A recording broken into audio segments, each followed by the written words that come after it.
Buenas noches, bienvenidos al Criminalista Nocturno.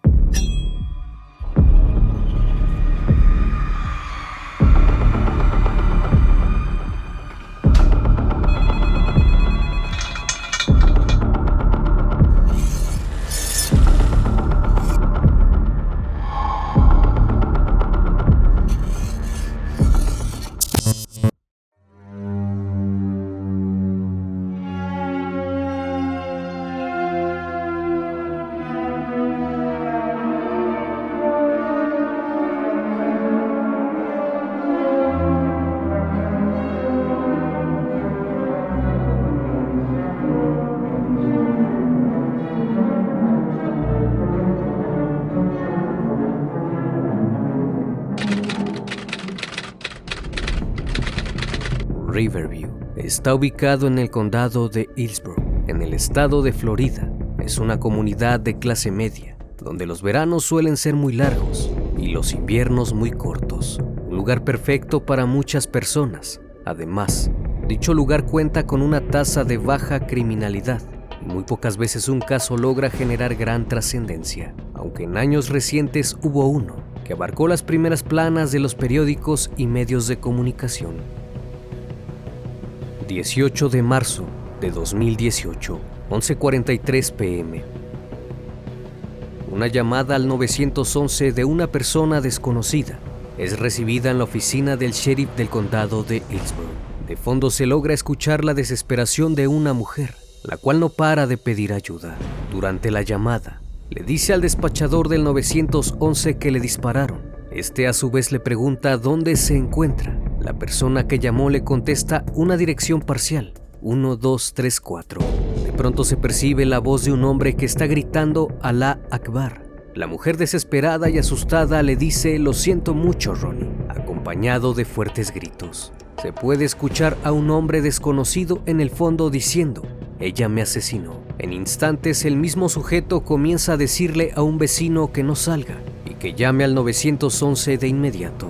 La mujer que inicialmente llamó ya no se logra escuchar y poco tiempo después la llamada finaliza.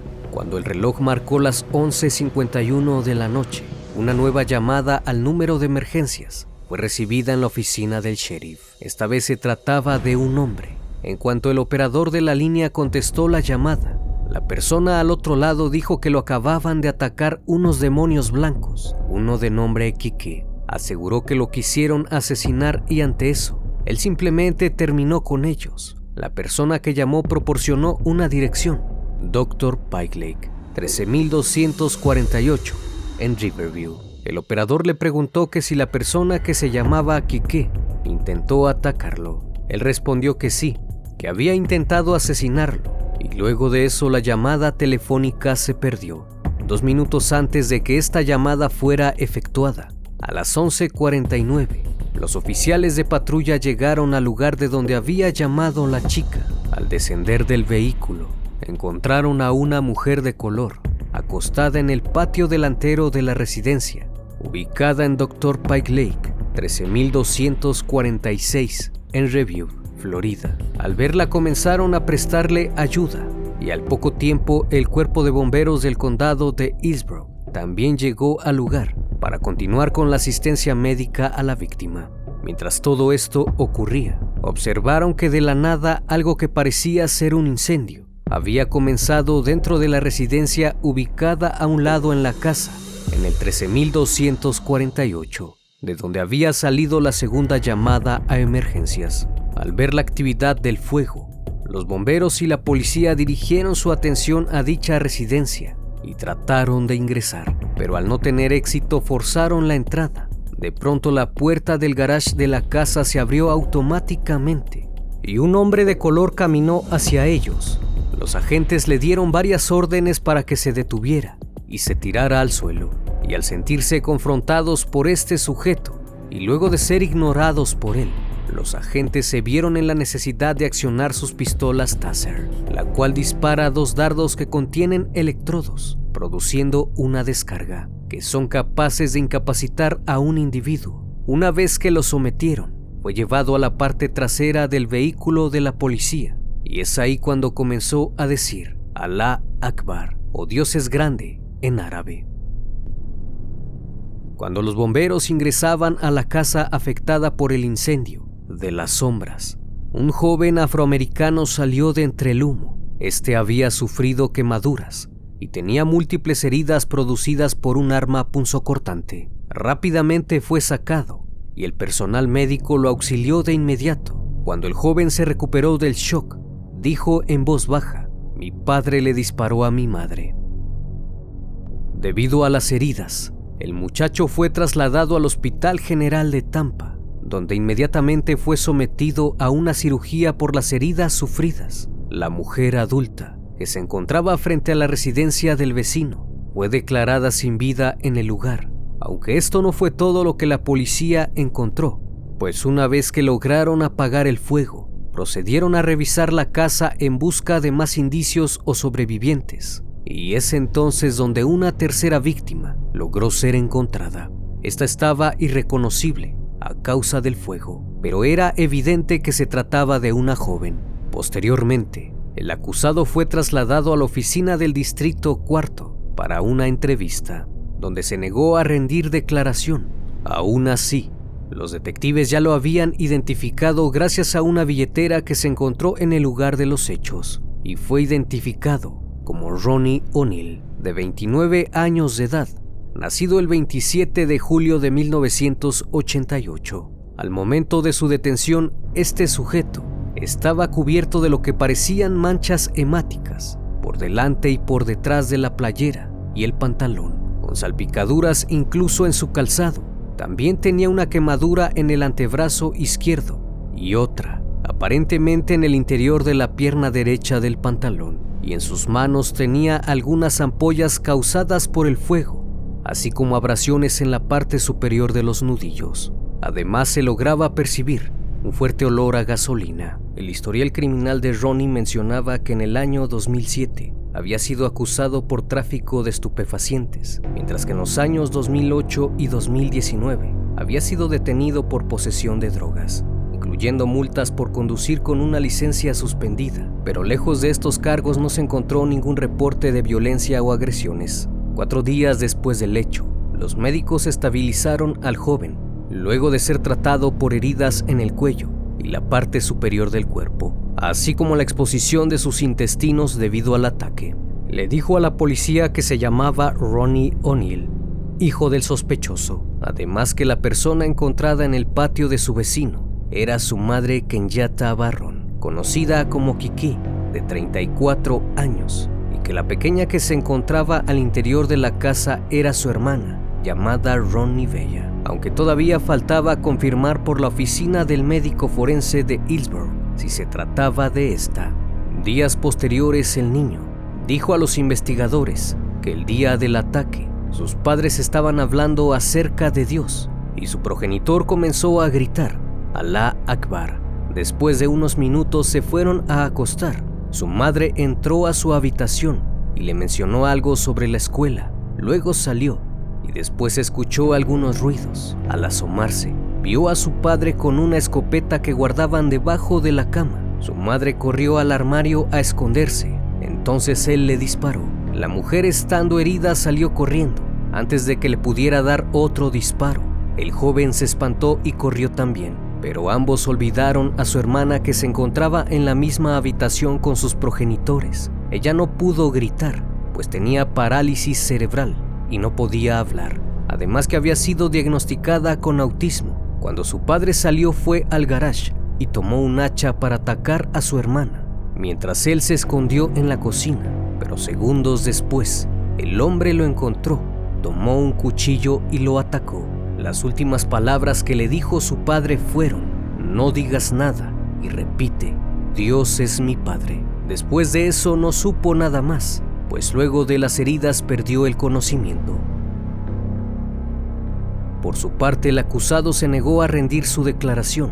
En todo momento se le vio tranquilo y lúcido, a excepto de algo que sacó de contexto la conversación, pues dijo que Kiki, su esposa, era el diablo y que los niños eran el demonio. Cuando los detectives le leyeron sus derechos, inmediatamente alzó la voz y dijo: quiero a mi abogado, agregando que no diría nada hasta ser representado, pero que iba a probar su inocencia, así que fue llevado a la cárcel de Orient Road. Durante las etapas iniciales del procesamiento, un agente de la Oficina de Investigaciones de Incendios realizó un recorrido por la residencia de la familia del imputado y con la ayuda de perros entrenados se encontraron múltiples alertas finales positivas por líquidos inflamables dentro y alrededor de la residencia. También se encontró una lata de gasolina roja dentro de uno de los dormitorios, en toda la casa y el garage. Los investigadores encontraron 3 cartuchos de escopeta gastados, una hoja de cuchillo rota en su mango, múltiples lugares contaminados con sangre, gasolina y evidencia de que las víctimas habían recibido disparos, apuñalamientos y golpes, además de quemaduras. En el caso de los hijos, Kenyatta Barron presentaba heridas de arma blanca y una herida de bala, pero la causa del fallecimiento había sido por un traumatismo en la cabeza, puesto que el médico forense indicó que tenía múltiples fracturas de cráneo. Por su parte, Ronnie Bella tenía heridas producidas por un arma punzocortante y un traumatismo profundo en el cuello, producido por un hacha. En los meses transcurridos desde su arresto, un juez ordenó a 3 médicos psiquiatras que evaluaran si Ronnie O'Neill era mentalmente capaz de enfrentar un juicio. 2 de ellos dijeron que no, pues luego de los exámenes fue diagnosticado con trastorno de estrés postraumático y trastorno delirante, el cual es un trastorno psicótico caracterizado por ideas delirantes que son firmemente sostenidas. Según el dictamen, O'Neill nunca conoció a su padre biológico hasta que llegó a una edad adulta. Cuando tenía 5 años fue abusado por algunos familiares. Aún así, su madre trató de llevarlo por el buen camino y lo metió al coro de una iglesia, en donde se sentía a gusto, pues aseguró que Dios le hablaba. Cuando llegó a la pubertad, se inscribió en el equipo de fútbol americano de su colegio y participó en el cuerpo de entrenamiento de oficiales de reserva. Le gustaba la música e incluso escribía sus propias canciones y participó en un dueto de hip hop. A pesar de no tener una figura paterna, su madre trató de darle el cariño necesario, creciendo en un hogar estable. Posteriormente se graduó del colegio y comenzó a tener pequeños trabajos. Trató de unirse al Cuerpo de Marina de los Estados Unidos, pero falló repetidamente un examen de ingreso. Después trabajó en un casino y luego como camionero, hasta que conoció a Kenyatta, su novia, ya que nunca se casó con ella. Pronto tuvieron 2 hijos, Ronnie O'Neill Jr. y su hija Ronnie Bella, quien nació con problemas cerebrales. Después de algunos años, Ronnie viajó a un país donde practicaban el Islam y se convirtió en parte del grupo llamado Will Your Community, los cuales estaban en contra de la violencia y las armas. Supuestamente la relación de la pareja era normal. Tenían discusiones normales que no llegaban a más, asegurando que se preocupaba por su familia. En la entrevista recordó que 5 meses antes de los asesinatos, fue herido en un tiroteo al azar desde un vehículo en Tampa y debido a las heridas fue llevado a cirugía. O'Neill tenía la creencia de que era especial y que era un enviado de Dios para salvar el mundo, y debido a eso, los agentes de la CIA, del Islam y del FBI lo estaban vigilando. Luego de esto, fue declarado incompetente y fue enviado a un hospital estatal para recibir tratamiento, en espera de una mejora para enfrentarse a un juicio. Una vez recluido, decía que lo estaban intentando asesinar, pues el personal le ponía veneno a su comida, e incluso lograba ver las ondas de energía que rodeaban su entorno. Una vez que estuvo bajo tratamiento y declarado apto para ser juzgado, fue llevado a prisión en espera de un juicio. Durante los últimos 3 años, O'Neill tuvo varios defensores públicos, pero en un juicio decidió representarse a sí mismo, a pesar de una advertencia del juez sobre los riesgos de hacerlo solo, pues le dijo que existían muchas desventajas y trampas potenciales, además de que lo tomarían con el mismo estándar que los abogados. Aún así se negó a recibir ayuda de algún abogado. La jueza de circuito de Hillsborough, Michael Cisco, permitió que O'Neill se representara a sí mismo en la primera fase del juicio, determinando que estaba mentalmente sano y era lo suficientemente educado y comprendía las consecuencias de tal decisión. La jueza le dijo que enfrentaba la pena de muerte y que era un caso de alto riesgo. Aún así insistió y dijo que estaba listo para partir como grande, pues aseguró que ya había sido asesinado un par de veces, así que estaba bien ser asesinado de nuevo y regresar como el grande. Al representarse como abogado, O'Neill tenía que interrogar al único sobreviviente del ataque, su hijo, así como cuestionar su verdad y veracidad. Muy pocas veces o casi nunca se logra ver algo similar en un juicio. En principio, los fiscales le acusan de haber privado de la vida a su novia e hija, así como de atentar contra la vida de su hijo, el 18 de marzo de 2018, en su casa de Riverview. Según las investigaciones, Kenyatta fue herida. Luego O'Neill la sacó de la casa para posteriormente asesinarla a golpes con la escopeta en la propiedad de su vecino. Después regresó a la casa y asesinó a su hija con un hacha, para finalmente apuñalar a su hijo y rociar toda la casa con gasolina, incluyendo a su hijo e hija, y prenderles fuego. Al inicio de su presentación, Ronnie O'Neill aseguró que todo era una conspiración en contra de él, asegurando que era una víctima y que cuando todo estuviese dicho y hecho, verían quiénes realmente eran los asesinos, y que las pruebas demostrarían que él amaba a sus hijos, elevando su voz y diciendo que el caso era totalmente falso, pues su hijo jamás vio cómo golpeó a su madre y de hecho no había presenciado mucho, señalando a los fiscales de haber creado pruebas falsas para incriminarlo. Mientras avanzaba el juicio, se contó con el testimonio de vecinos que lograron presenciar el hecho, una vez que la mujer se encontraba fuera de la casa, siendo atacada por Ronnie. Increíblemente, el acusado llamó como testigo a su vecino de al lado, quien lejos de defenderlo lo hundió más. También se contó con el testimonio del padrastro de O'Neill, pues este dijo que a altas horas de la noche Ronnie le habló muy desesperado y le dijo que Kiki estaba tratando de asesinarlo, que ellos estaban tratando de acabar con él, y colgó. Posterior a eso intentó llamarle varias veces, pero nunca contestó, así que alarmados se dirigieron hasta la casa, donde fueron informados por la policía del hecho. Días posteriores, el polémico testimonio fue realizado el 16 de junio de 2021. El hijo sobreviviente de Ronnie testificó a través de un enlace de video, donde se lograba ver acompañado de un perro. O'Neill se dirigió a su hijo y le preguntó ¿cómo estás? Me alegro de verte. El niño le respondió me alegro de verte también, y comenzaron con el testimonio.